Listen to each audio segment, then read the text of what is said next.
और के कहूँ गौ के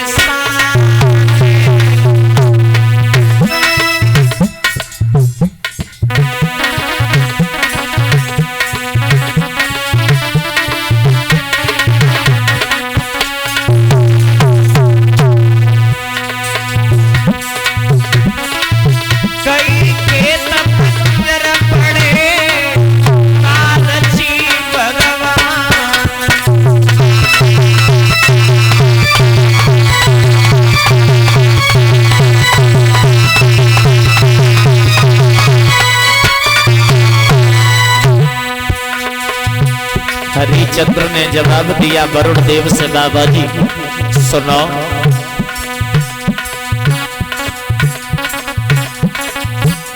हरिचंद्र बोले हैं वरुण देव से, ना वर्षा थोड़ी गई ना गौ की सानी, के तपंजर पढ़ो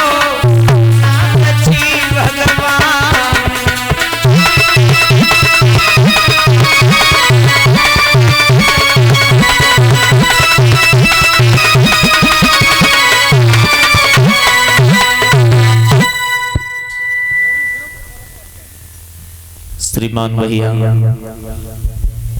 फेरू सिंह पंडित जी महाराज 101 मुद्राओं से सम्मान कर रहे हैं। 101 मुद्राओं से सम्मान कर रहे बंसी वाले कन्हैया। सदैव ही घर परिवार में सुख शांति प्रदान होती रहे। बोलिए गोविंद भगवान की। जवाब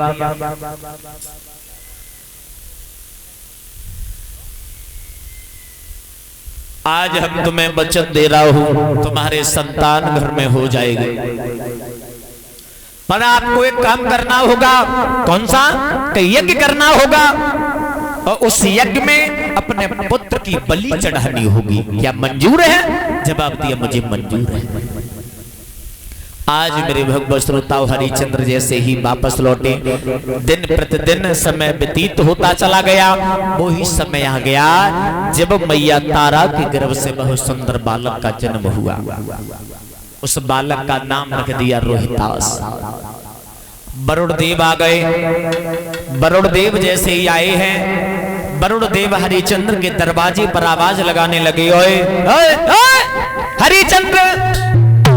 बोलो बाबा जी, क्यों चिल्ला रहे हैं? मैं तब से चिल्ला रही है, तुम अंदर बैठी हो। तुमने जो वचन मुझे दिया था, क्या वो तुम वचन भूल गए? वचन क्या दिया था हमारा? वचन तुम भूल गए, मुझे पता है।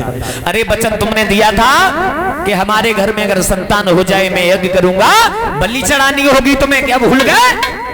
नहीं महाराज, भूले नहीं। भूले नहीं तो हमारा यज्ञ कब होगा महाराज? हाँ, बच्चा अभी छोटा है, अभी इसकी बलि चढ़ाएंगे तो इसकी मैया रो रो के मर जाएगी। ऐसा कुछ बड़ा हो जाएगा जब इसके दांत निकल आएंगे ना, हाँ, तब हम आपकी यज्ञ करेंगे। यज्ञ हो जाएगा, बिल्कुल हो जाएगा। देख लेना हरिचंद्र। सत्य बोल रहे हैं, हो जाएगा। वरुण देव लौट गए। जब दांत निकल आए बालक के, पुनः फिर आ गए हरिचंद्र से बोले, हरिचंद्र। बोलिए स्वामी जी। अरे अब तो बालक के दांत भी निकल आए होंगे। स्वामी जी हाँ, ये वाले दांत थोड़ी बताए थे। फिर कौन से दांत बताए? ये तो दूध के दांत हैं। इसके बाद जब दोबारा दांत निकलेंगे ना, हाँ, तब हम आपका यज्ञ करेंगे। हरिचंद्र, मुझे ये लग रहा है तो हमारे साथ में विश्वासघात करना चाहते हैं। नहीं महाराज, ऐसा कुछ नहीं है। आपका वचन तो निभाना पड़ेगा। मैं जा रहा हूँ, जाओ खाना खा लो। अब आऊंगा तो मैं वापस लौट के नहीं जाऊंगा, याद रखना। जैसे ही मेरे भगवत श्रोता हो तीसरी बार वरुण देव का आगमन हुआ, तब तक मैया तारा को ज्ञात हो गया। मैया तारा ने पुत्र रोहितास की कलाई पकड़ी, जवाब दिया, बेटा हमने ये सुना है कुछ और। क्या? कि सुन मेरी बात। अरे भजी जाइए रोहितास लाल मेरे अंगना से बजी जाइए रे।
पड़ी शिव शंकर जब बसना वो बिछाए।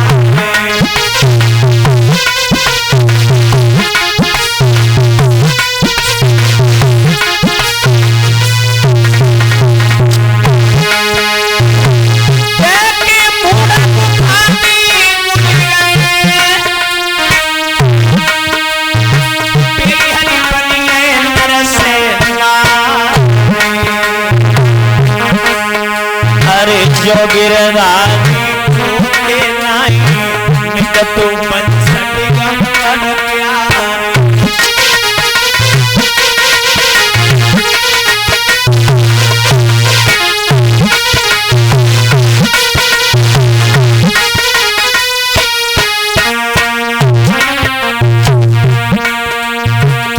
भैया मैया बिलखती रही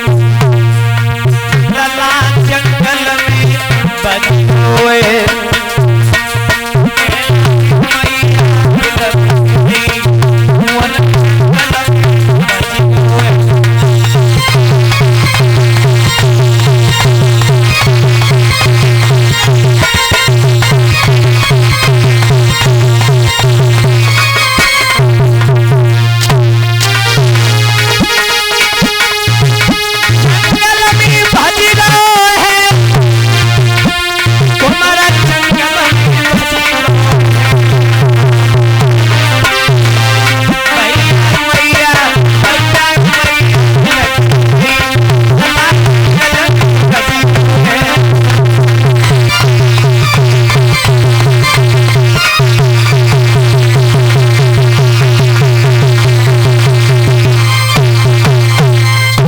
आज मेरे भगवत श्रोताओं, रोहितास जैसे ही जंगल में पहुंचे, तीसरी बार वरुण देव का आगमन हो गया।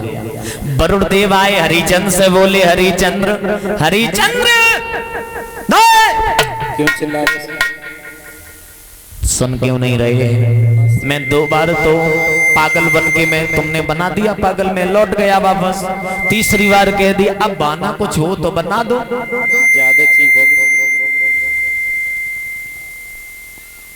हरिचंद्र ने जवाब दिया, सुनो मेरी बात, अब यज्ञ होगा तो बालक के ऊपर। अब बालक है नहीं घर पर, बालक है नहीं, कहां गया? देखिए पता नहीं घर से कहां चला गया। ये बात है, हमें तुम पागल बना रहे हो हरिचंद्र। हरिचंद्र और वरुण देव में युद्ध होने लगा। युद्ध हुआ, उधर रोहितास जंगल गए, विश्वामित्र से भेंट हुई। विश्वामित्र को सारी बात बता दी, हमारे पिता वरुण देव के यज्ञ में मुझे चढ़ाना चाह रहे हैं, मैं हरिचंद्र का पुत्र हूँ, इसलिए मैं घर से बाहर आए, जंगल में आ गए। जवाब दिया, तुम रोहितास तुम चिंता मत करो, हम चल रहे हैं, तुम्हारे पिता से बात करेंगे, वरुण देव से बात करेंगे। जवाब दिया, वो मानेंगे नहीं। जब मानेंगे क्यों नहीं? खैर कोई बात नहीं, जब नहीं मानेंगे तो सुना सेब को साथ में ले लिया। अगर वरुण देव अगर मान जाएंगे तो ठीक है, अगर नहीं मानेंगे तो रोहितास के बदले सुना सेब को चढ़ा देंगे, यज्ञ पूरा हो जाएगा। आए हैं घर पर, मेरे भगवत श्रोताओ, हरिचंद्र को समझाया, वरुण देव को समझाया विश्वामित्र ने, पर लेकिन बात मान गए विश्वामित्र की। जवाब दिया, खैर कोई बात नहीं, ऐसे ही यज्ञ संपन्न कर दिया। रोहितास को बचाया विश्वामित्र ने, उधर सुनासेब को भी बचा लिया विश्वामित्र ने। जैसे ही पुत्र का जीवन दान मिला, मेरे भगवत श्रोताओं, उसी दिन से महाराज हरिचंद्र ने एक प्रण कर लिया कि मैं आज से झूठ नहीं बोलेंगे।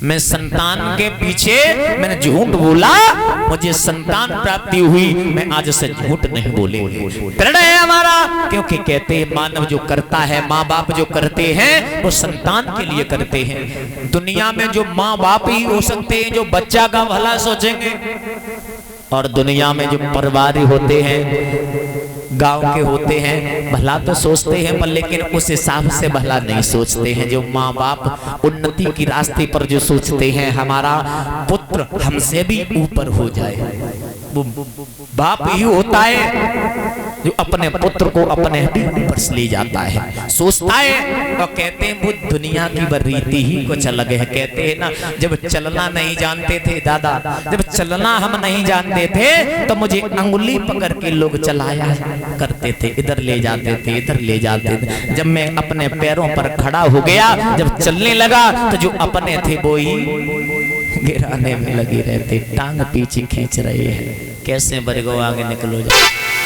तो दुनिया की रीति है। और जन नहीं कह रहे हम जाए गांव की, हर घर घर की बात है, गांव गांव की बात है। पता नहीं पहले मानवता थी, अब मानवता बहुत कम होती जा रही है। हरिश्चंद्र ने प्रण किया, आज मेरे भक्त श्रोताओं, कोई आता है भीख भिखारी, कोई मांगने के लिए आता है, जो मांग लेता है उसी को हरिश्चंद्र दे देते हैं। एक समय की बात है, कहते हैं ना, नाम होता है दो कर्मों से, एक सत्कर्म एक दुष्कर्म। सत्कर्म वो होता है जो भगवान की कृपा से होता है, और दुष्कर्म वो होता है वो खुद करते हैं। दुष्कर्म जैसे मान लीजिए किसी की गोली मार दी, किसी की हत्या कर दी, तो ज्यादा नहीं, 7 दिन, एक हफ्ता मान लीजिए, मैं 2-4 दिन पूरे जिला में अखबार में तुम्हारा नाम लिखो है, फलाने लड़का ने फलाने के गोली मार दी। घर घर में अखबार जाता है ना, तो ज्यादा ये नाम नहीं चलता है, ये नाम चलता है केवल 2-4 दिन, सुर्खियों में रहता है, फिर डूब जाता है। और जो सत्कर्म का नाम होता है उसकी यश कीर्ति हमेशा फौरती रहती है।